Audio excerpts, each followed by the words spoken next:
आप सभी भाई बहनों का आध्यात्मिक ज्ञानात्मक चैनल की ब्रह्म मुहूर्त उपदेश कक्षा में एक बार फिर स्वागत है। आज की चर्चा का विषय है मन। लेकिन मन के नीचे ही हमने मन के ही दो भाग में, एक में हमने मन लिखा है और दूसरे में हमने देखिए चित्त लिखा है। कुछ दिन पहले किसी भाई बंधु का कुछ ऐसा ही प्रश्न था। अक्सर एक साधारण मनुष्य है या जब मनुष्य अध्यात्म के मार्ग पर चलने लगता है तो कभी कभी कुछ शब्दों के अलग अलग अर्थ उसको परेशान करते हैं। परेशान करने का अभिप्राय है कि उसकी एक समझने की शक्ति में कोई अवरोध आ जाता है। बात कभी कभी कुछ समझते समझते हम कुछ भटक से जाते हैं। इसलिए कभी कभी मेरा भी एक स्वभाव है कि मैं शब्दों के बीच बीच में अर्थ भी समझा देता हूँ। हालांकि ऐसी स्थिति विशेष में कभी कभी हमारी वीडियो कुछ अधिक लंबी भी हो जाती है, लेकिन हमारा देखिए मूल उद्देश्य होता है कि हमारे जीवन में भटकाव नहीं आए, क्योंकि वर्तमान समय कलयुग चल रहा है। कलयुग में एक साधारण मनुष्य की देखिए विषय भोगों में ही अधिक रुचि बनी रहती है। और जब जब उसका सत्संग करने का एक मन करता है, जब वो सत्संग करता है, तब सत्संग करते करते यदि कुछ शब्दों द्वारा कुछ रुकावट आ जाए, जब वो कुछ भ्रम की स्थिति में पहुंच जाए, तब ऐसी स्थिति में मनुष्य का एक आध्यात्मिक उन्नति को हो या यात्रा को हो, वो कुछ रुक सी जाती है और कभी कभी देखिए कुछ भटकाव की स्थितियां आ जाती है। इसलिए हम सभी भाई बहनों को अपने मिले हुए जीवन में ज्ञान पूर्वक शास्त्रों का अध्ययन करते रहना होगा। अध्ययन करते रहने से ही आपके मरीज ये जो प्रकृति के जो तीन गुणों की जो स्थिति है ना, ये अपने आप ही बदलती है। बदलने का अभिप्राय है कि यदि मनुष्य देखिए तमोगुण में है तो उसकी तो देखिए मूड स्थिति रहती है, पागलपन जैसी ही स्थिति कहो, क्योंकि उसमें मनुष्य का एक शास्त्रों के प्रति कोई विशेष लगाव क्या, हल्का सा भी उसका कोई रुचि ही नहीं होती। ऐसे मूढ़ मनुष्य देखिए सत्संग की बात सुनना भी अपना समय बर्बादी समझते हैं। जबकि रजोगुण भले ही श्रद्धा पूर्वक सत्संग नहीं भी करता हो, लेकिन उसकी कुछ ना कुछ अंश में देखिए परमात्मा के प्रति, प्रकृति के तीन गुणों के प्रति या स्वयं आत्मा के प्रति भी कुछ ना कुछ अंश में जानने की इच्छा बनी रहती है। भले ही जानते समय उसके मन की एकाग्रता नहीं भी बनी हो। मन देखिए सत्संग करता हुआ कभी कभी दिखाई देता है, लेकिन मन श्रद्धा पूर्वक सत्संग नहीं करता, तब ऐसी स्थिति विशेष में उस किए गए सत्संग का अधिक लाभ नहीं मिलता। अधिक लाभ नहीं मिलने का कारण क्या है कि किए गए सत्संग का फिर वो चिंतन नहीं हो पाता। क्योंकि चिंतन कब होता है, जो हमने मन में पहले सत्संग किया होता है। अब देखिए, अब मन की दो स्थितियां हैं, एक वर्तमान की स्थिति है और एक भूत की स्थिति है। अब जब हम वर्तमान समय में चिंतन भूत के किए गए सत्संग का करते हैं, उसी का ही दूसरा नाम देखिए चित्त है। अब कितने साधारण शब्दों में मैंने आपको एक बात समझा दी है, यानी कि जो हम पहले का लिए हुए ज्ञान को स्मृति में लाते हैं।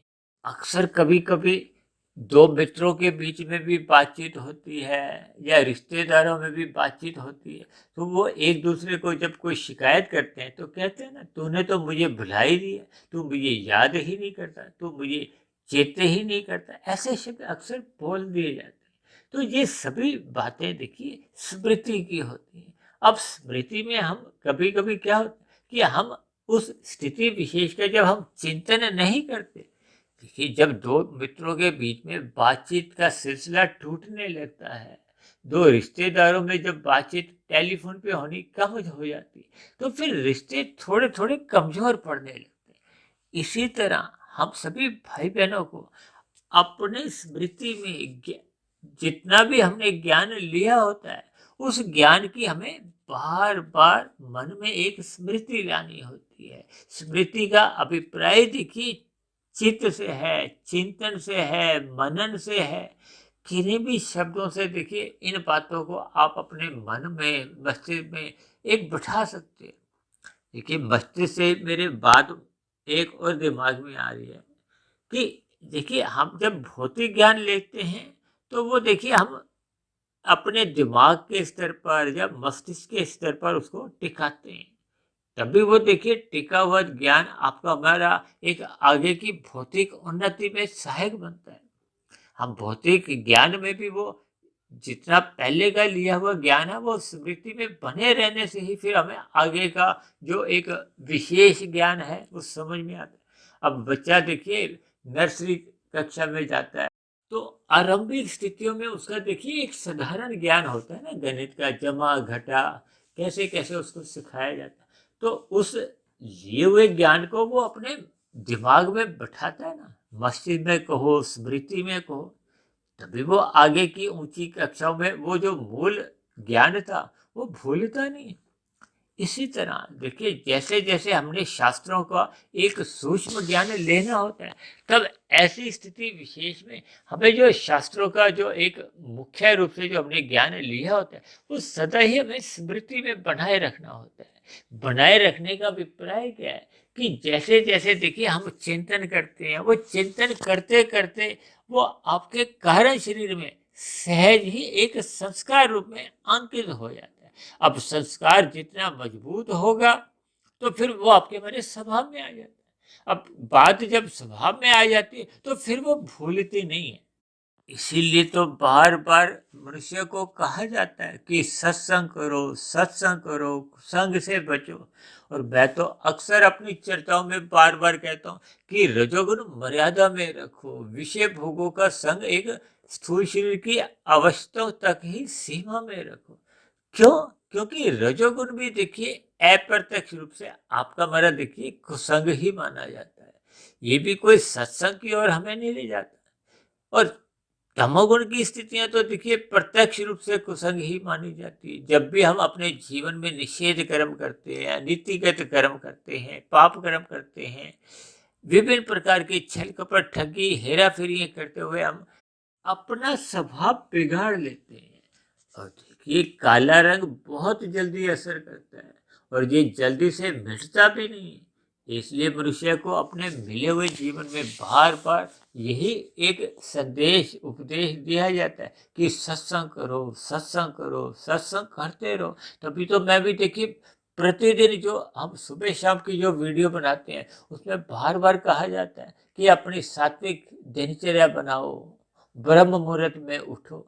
ये सभी बातें मिलकर ही आपके हमारे जीवन को एक सार्थक दिशा की ओर ले जाती हैं, परमात्मा की ओर ले जाते हैं।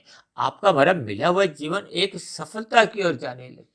और यदि हम अपने मिले हुए जीवन में सत्वगुण को महत्व नहीं देते, शास्त्रों को महत्व नहीं देते, सत्संग करते नहीं है, परमात्मा की फिर स्मृति कमजोर होते होते समाप्त होने लगती। समाप्त होने का अभिप्राय है कि आपके हमारी दिनचर्या में परमात्मा की स्थिति फिर वो कमजोर पड़ने लगती है। जब जब परमात्मा की स्मृति नहीं रहती, परमात्मा की स्थिति आपके हमारे मन मस्तिष्क में बैठी नहीं होती, तो फिर हम कर्म फल सिद्धांत के अंतर्गत कोई स्थिति आपके हमारी मजबूत नहीं रहती। हम पाप कर्म करने से फिर हिचकते नहीं है और किए गए पाप कर्म फिर एक समय विशेष के बाद फिर वो प्रतिकूल परिस्थितियां लेके आते हैं, दुख लेकर आते हैं।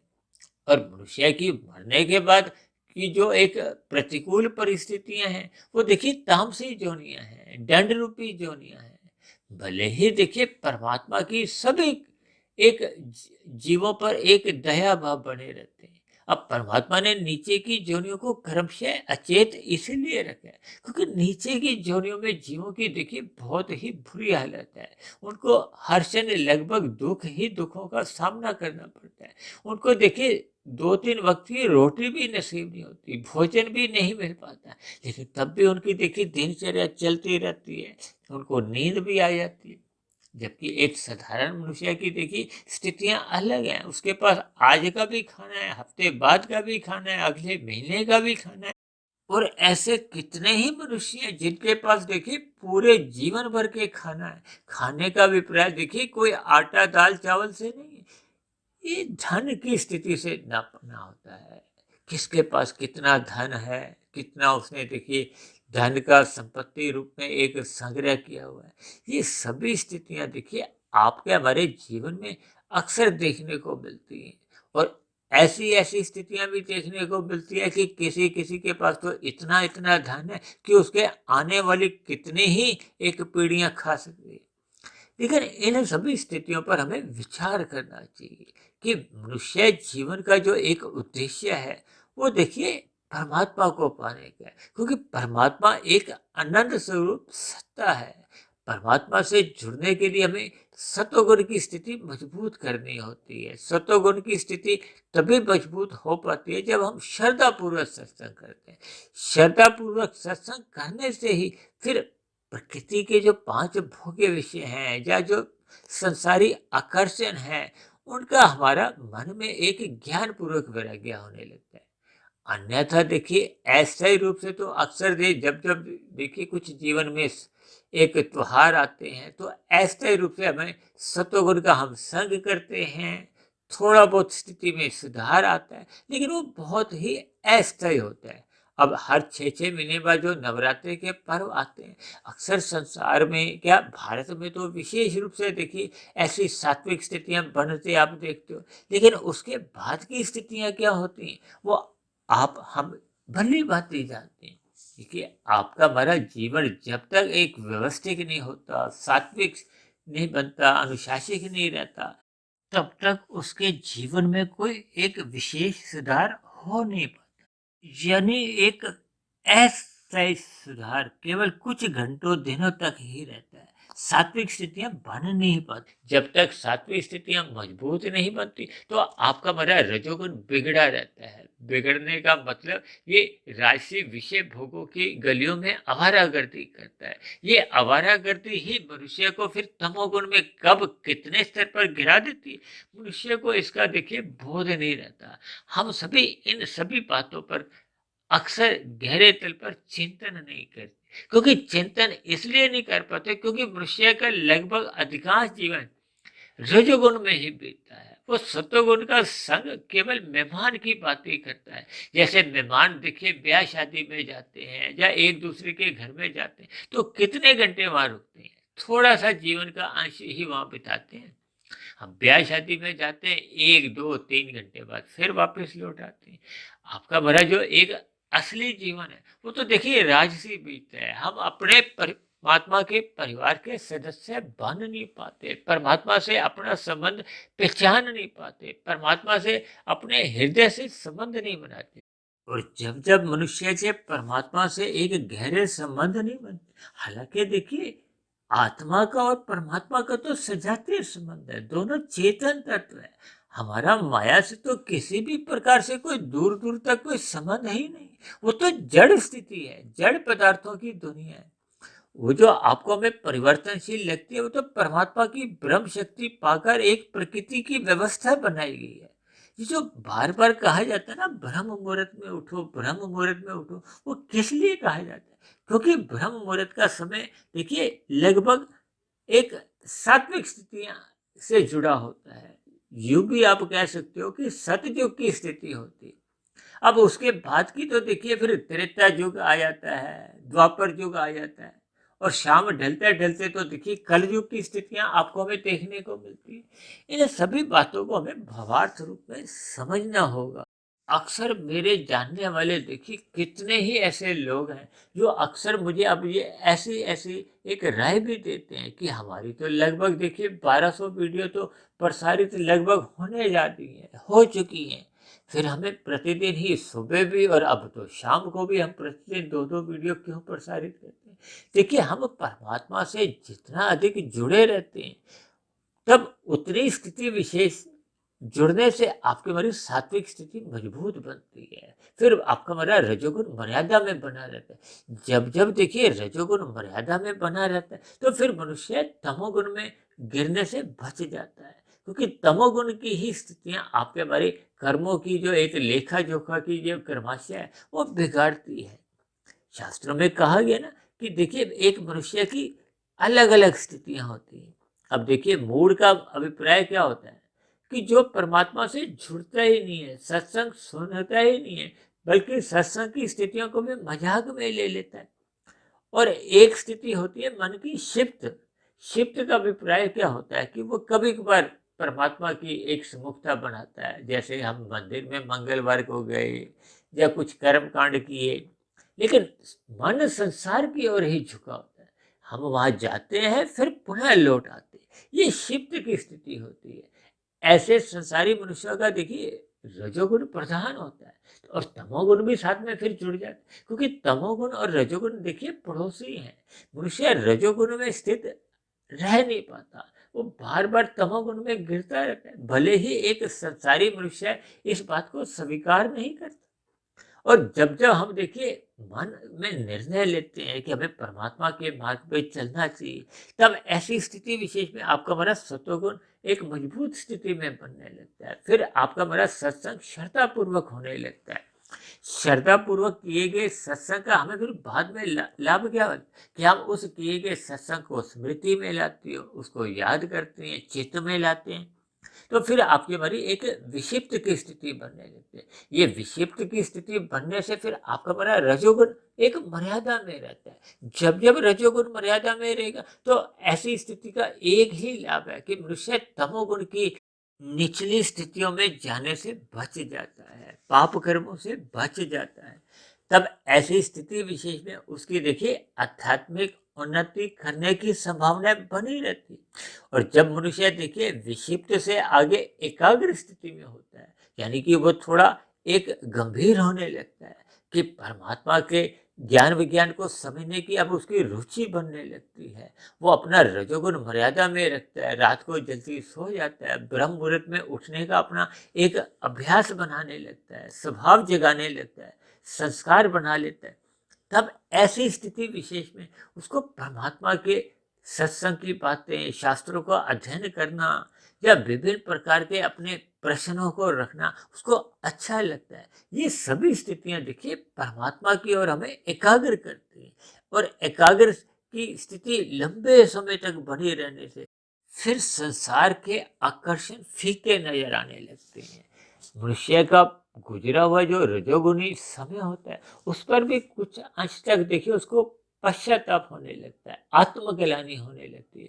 वो ऐसा सोचने पे एक मजबूर हो जाता है कि उसने अपना मिला हुआ कितना जीवन यूं ही एक संसारी कार्यों में कहो, विषय भोगों में यूं ही बर्बाद कर दिया। देखिए ये सभी स्थितियां मैं एक अनुभव के आधार पर, शास्त्रों के कहे गए वचनों के आधार पर, अपने गुरुओं का किया गया सत्संग के आधार पर और परमात्मा की प्रेरणा से ही ये सभी बातें आपको एक कहने की स्थिति में पहुंच चुका हूं। इसलिए हम सभी भाई बहनों को अपने मिले हुए जीवन में सात्विक स्थिति बनानी होगी। ब्रह्म मुहूर्त में उठने का स्वभाव मजबूत स्तर पर बनाना होगा।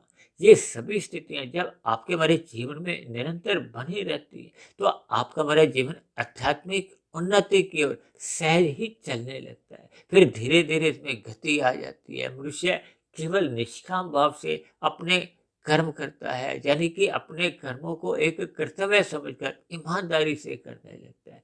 ऐसी स्थिति विशेष में फिर उसका राजसी जीवन एक मर्यादा में रहता है, स्थूल शरीर की अवस्थाओं तक ही सीमित बना रहता है। तो ऐसी सभी शुभ स्थितियां हम सभी भाई बहनों के जीवन में भी निरंतर बढ़ती जाएं, ताकि आपके हमारी आध्यात्मिक उन्नति एक गति पकड़ती जाए, ताकि मिला हुआ जीवन सफल हो, सार्थक हो। इन्हीं शुभकामनाओं के साथ आज की चर्चा विशेष को अब हम यहीं विश्राम देते हैं। शाम को फिर मिलते हैं संध्या बेला ज्ञान कक्षा में। तब तक आप अपने आध्यात्मिक मित्र सुधीर भाटिया फकीर को इजाजत दें। आप सभी भाई बहनों की निरंतर सात्विक स्थिति मजबूत होती जाए, इसके लिए मेरी ओर से आप सभी भाई बहनों को बहुत बहुत शुभकामनाएं।